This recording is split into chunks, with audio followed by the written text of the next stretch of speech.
This is Daily Blast Live. We're talking about what you're talking about. You all ready for this? This is a sham. No. Y'all, just stop. Get real. Welcome to DBL. It's Friday, everyone. Good to see you. Oh, no, I can't see Al. He's in camouflage. It works better when I'm not wearing my jacket. You're right. Yes. You're right. You but look I get great. it. You look very good. The insult was noted. The insult was noted. Welcome to DBL. The summer concert season is gearing up, but expect to pay some big bucks for some of your favorite artists. The U.S. Justice Department, though, is trying to crack down on those soaring ticket prices and high fees, and it is suing Live Nation, Ticketmaster's parent company, claiming it has an unlawful dominance over the U.S. ticket market. So Ticketmaster came under fire, if you remember, in 2022 after a glitch in the system blocked millions of Swifties from purchasing tickets to her Eras tour. In a press conference, U.S. Attorney General Merrick Garland said glitches like that will continue because Ticketmaster is virtually no competition, and it controls the ticket prices, not to mention all those fees Jeff loves. Take a look.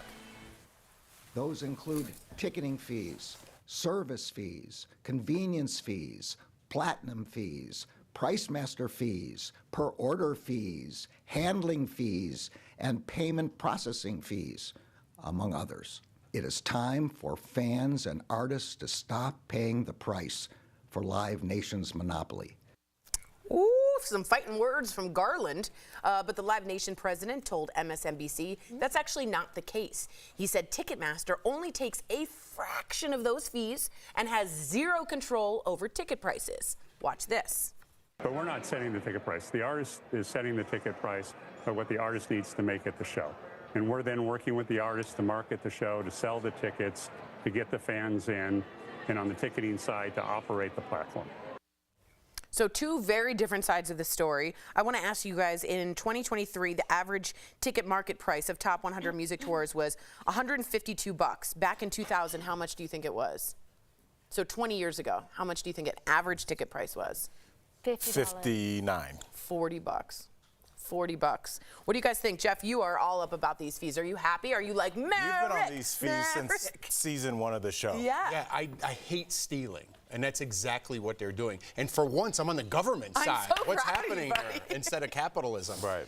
Because it's no different than the mafia knocking on your door and saying, you're going to pay me X amount per month, and we're going to give you protection. They don't give you protection. They're stealing money from your business. That's what Ticketmaster is doing and Live Nation is doing. If that's what the artist is true, what he's saying, if that's what they want, charge me $500 for a ticket, and that's it. When I buy a ticket for me and my wife, they're a couple $100 each, and the processing fees and the servicing fees, exactly, I'll choke on it. Choke on it, This is Al. what's happening here in our country.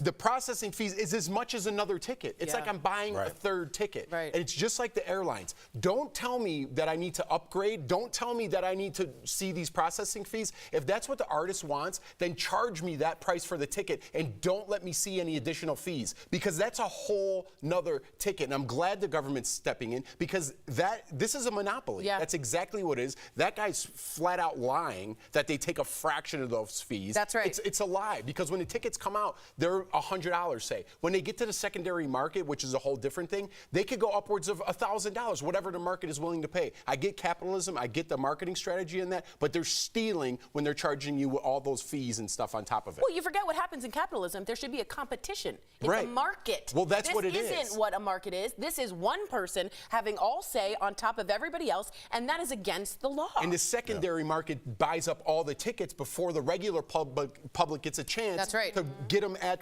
cost, what they're supposed to be. So then you're setting the secondary market. That's right. Now, Billie Eilish, just so you guys know, is participating in Ticketmaster's face value exchange option so that customers will only be permitted to resell their tickets for her latest tour to other fans at the original price paid. So she's trying to put in some regulations. What do you think about this, Al? And may I also add, are you ready for this? The CEO of Live Nation received $23.4 million in compensation. Meanwhile, the median Live Nation employee was paid $28,000. That's a CEO to worker pay ratio of 833 to 1. Might those fees be going to the CEO? I don't know. I think he's, I think it's pretty fair.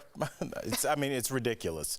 And the fact, we can get bogged down into the number stuff, but just look at yourself and look at your behavior. And I remember kind of when the show was still on the air, but pre-pandemic, I would sit before the morning meeting. I would scroll the venues and be like, oh, this artist that I like is in town or 30 miles away. I'm just going to run out there and see. I used to go to a ton of concerts. Yeah, right.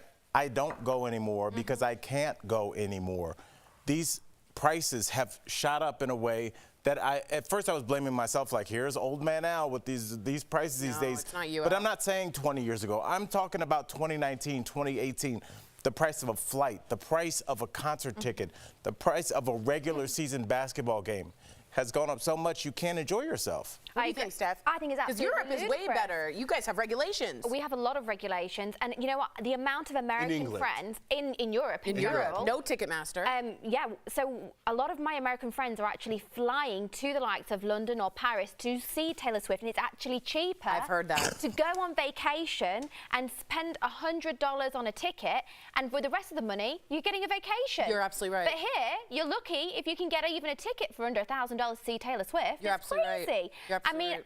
I think the prices here are absolutely astronomical. I don't like anyone enough to pay 5 figures to go and see them. Right. 4 figures, whatever it is. It's crazy. It doesn't stop there. Ticketmaster's in sporting events too, like Right. Al said. I want to take my kids to go see a football game, you know, because I love football or basketball or whatever sporting event. That's the same thing. You're paying an extra fee Right. to take your whole family to go see the Broncos You're outpriced. play. Yeah.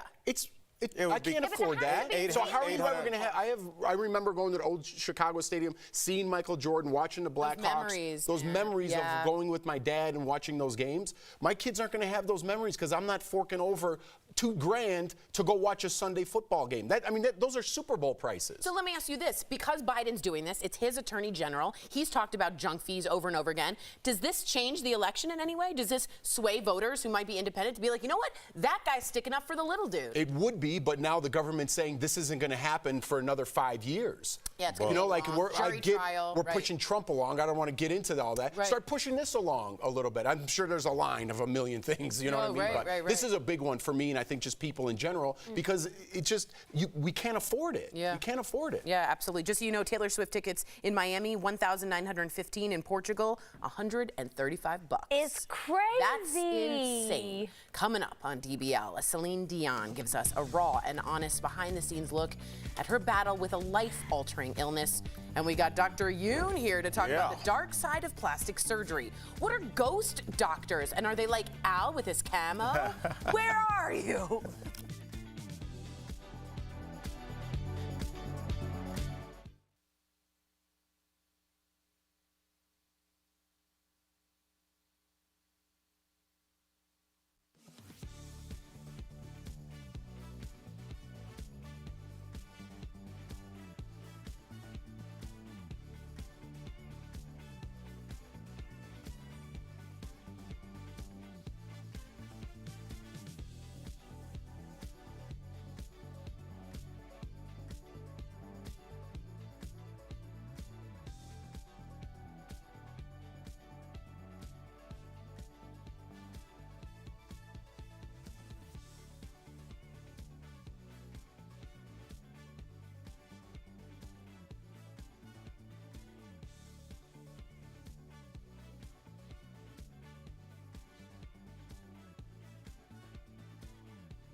when your voice brings you joy.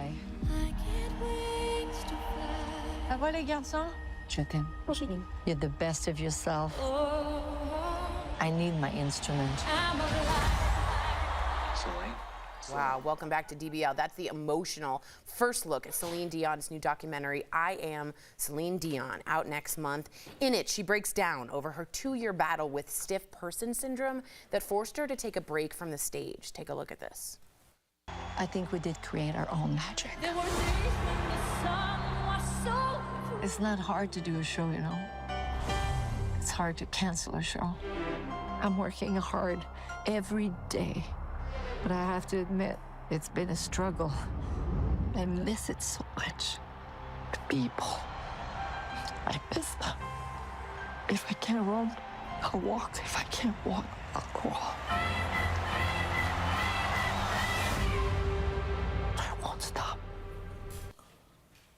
Wow, what do you think, Steph? Oh, I think it's so emotional. You know, when I was younger, I didn't really appreciate Celine Dion. And as I've got older, I've really been enamored by her, really. And I think her courage and strength is remarkable. And to say she's been dealing with all of this whilst losing her husband, who was also her manager. Renee. Yeah. I mean, like, her life has really been turned upside down in the past few years, and to be dealing with this alone and also not have the support of the person who managed all her tours, who did all her business deals, who was literally her backbone, and now she's literally struggling to even walk. I mean, I can't even imagine. And to also, I think it's a real thing, when you're that famous, because she is crazy famous. Global.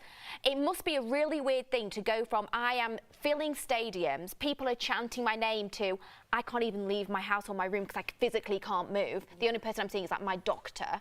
It must be awful, mentally so. It's gotta be jarring to go, just to follow up on your point, Steph, I didn't really think about that. You go from a stadium that's cheering your name to imagine how quiet a rehabilitation room is. Where somebody's just taking your arm and flexing it back and forth. And you used to be Jeff Schroeder, one of the mouthpieces of DBL, and you're used to speaking your voice, and now you can't. You're losing that opportunity. It really sadly made me think about Muhammad Ali. And there's a weird cruelty to the thing that you're known most for, more than your fists in Ali's case. We don't really. People don't watch his fights as much as they listen to what he said.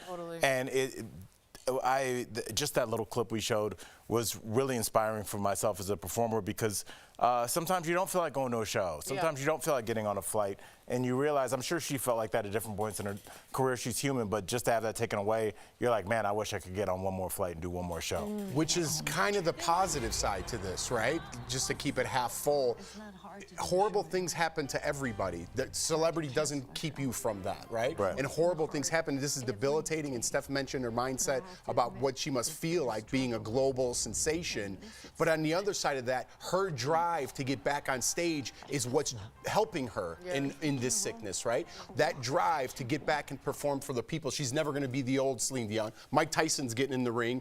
We all want Mike Tyson to come out. It's not going to be Mike Tyson. Age is going to get the best of us. And the one thing you can control is your mind. And I think the fact that it's going to drive her to get back on stage one more time is really helping her, instead of just throwing her hands up and saying, I'm done. Well, like you're saying, if you think how hard, because realistically, to be that level of fame in any genre, whether it's sports, whether it's music, television, whatever it might be, you have got to be so determined, so hard-working, relentless.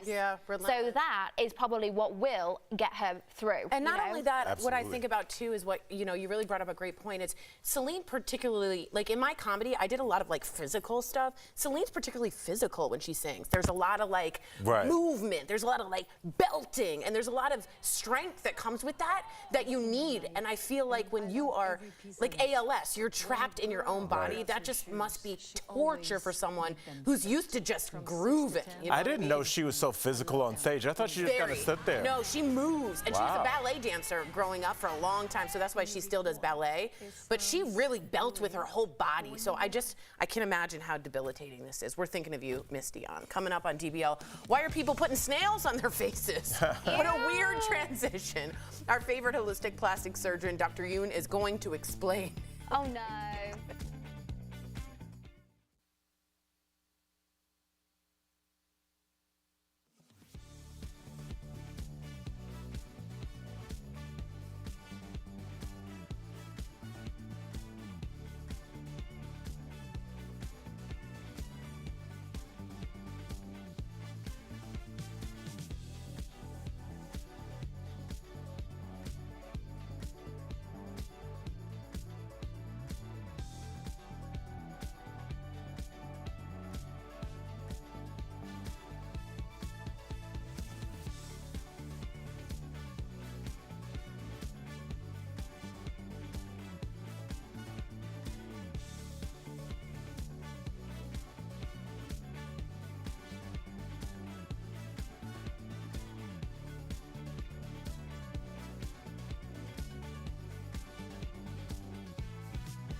Welcome back. From snails to ghost doctors, our favorite holistic plastic surgeon is helping us break down the latest beauty trends. Earlier, we spoke with Dr. Yoon, and he snailed it. Check it out. Dr. Tony Yoon, welcome back to DBL. Thank you so much. Love talking to you, Doc. So leave it to TikTok to show us the latest beauty trends, and this one makes our stomach turn here. Ooh. Well, some of us. People are grabbing snails from their yard and putting them on their face. Is that the snail from the Never-Ending Story? Where did they get these things? Why are they so big? Why are they doing this, Doc? So this is an actual snail facial, and the idea is that snails have snail slime, which is this snail mucus that actually has been used all over the place. You see it actually in a lot of Korean skincare. And there is truth to the fact that snail mucus contains great moisturizers of the skin. They're anti-inflammatory, antibacterial. But I wouldn't necessarily just go out to your yard and grab a snail and slap it on your face. There's always a risk of infection and sensitivities to that as well. Wow, you snailed it. my God. You snailed it. All right, here we go. From snails to cats. All right, guys, you don't have to say oh. From snails to cats, people are getting, are you ready, cat eye surgery. No. Okay, what is this, and is it a good idea or a bad idea? So cat eye surgery is an operation, and sometimes it's actually just done with threads, where you literally will thread or suture basically your eyebrows to look like this. Now, What? yeah, here's one. Yeah, here's an example of it. You can do it surgically called a canthopexy, where you actually detach the corner of your eye and you reattach the eyelid higher like that, in which case that's permanent. Or threads are being used. There are certain celebrities that you may guess that kind of look a little like that for a while. Yeah, Madonna. Yes. The threads done. So is it and healthy? that lasts maybe 6 months. Is that healthy for you? It's not something that I recommend because those threads themselves can leave scar tissue behind, and you're talking, like I said, maybe a 6-month outcome, and they're very expensive. So really, it's a buyer beware situation with those. Got it. Okay, speaking of buyer beware, I am very disturbed by this because I had never heard of this. We've heard of ghost writers, but ghost doctors is what's making headlines. What is a ghost doctor? So the story of a ghost doctor is you go meet a plastic surgeon, they say, hey, let's go ahead and do surgery, and then you see them before the operation, that you get wheeled in, and then at some point in the operation, they exit the room and somebody else comes in to either perform the surgery or to finish the operation. Now, I know of a doctor who was masquerading as a plastic surgeon, had 2 operating rooms going in his office on the weekends, staffed by his residents, where the residents would perform the breast augmentations. He was actually an ear, nose, throat doctor. The residents were performing breast implant surgeries while he was kind of going back and forth, just kind of overseeing that. But he was an ear, nose, throat doctor. He doesn't have any training in it anyway, and patients had no idea. Is that legal and ethical?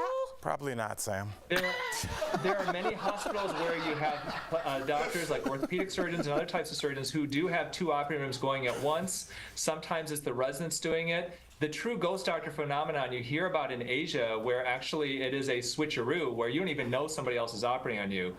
Usually in hospitals and residency programs, they will let you know that, yeah, the resident or chief resident may perform small parts of the operation. Part of it's just kind of the medical system and medical training. Good Lord. So how would someone even know if their doctor used a ghost doctor on them? You don't. That's the problem. You know, that's why it's called a ghost doctor, is a lot of times you don't. And with cosmetic surgery, it's the Wild West of medicine. You have to be very careful. If you're at a place that seems like it's like a fast food of plastic surgery, they're just getting people in and out, then you got to wonder if this may happen to you and if they're going to be honest with you about it. So it's something you just have to be very cautious and make sure that you go with your gut instinct. If it's telling you that there's something fishy going on here, definitely look elsewhere. DBL Nation, make sure you follow Dr. Yoon across all social media, Tony Yoon, MD, rather. Also, be sure to pick up a copy of his new book, Younger for Life, wherever books are sold. Thank you again, Doc. We'll be right back. Thanks. Thank you.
Welcome back. All right, a good workout is just one step in building a stronger body. However, failing to stretch and cool down could be making you weaker. That's because a proper warm-up prepares your muscles and joints for the impact of exercise.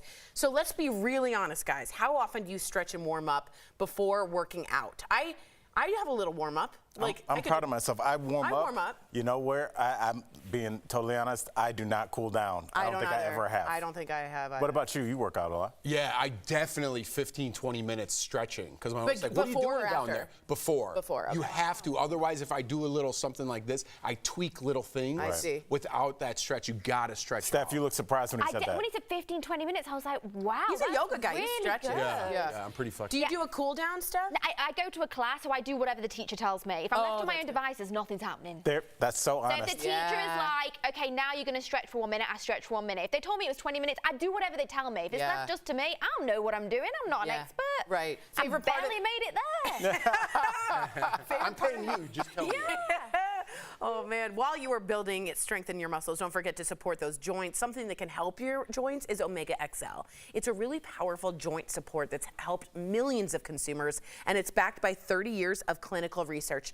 Omega XL's powerful and proven benefits have transformed the lives of athletes, celebrities, and dedicated daily users. So call 1-800-814-6985 or visit omegaxl.com for more information. All right, we got some comments on Ticketmaster. Ooh. Sarah, I love this. I'm so sick of all the fees. I used to go to multiple concerts a year. Now I choose just one. I'm trying to show Sarah's anger because I feel you really but I really feel it. I went to Bleachers last at Red Rocks. That's it. Like maybe Billy Joel if I save up and give an arm, some plasma. Let me give you one more example because I'm not done venting yet. Hit it, I'm Schroeder. going away this weekend, right? And I'll just be flat out. We're going for a wedding, very special, saved up money. Our resort is $500 a night to stay there. We're renting a car. They're charging me $30 for parking.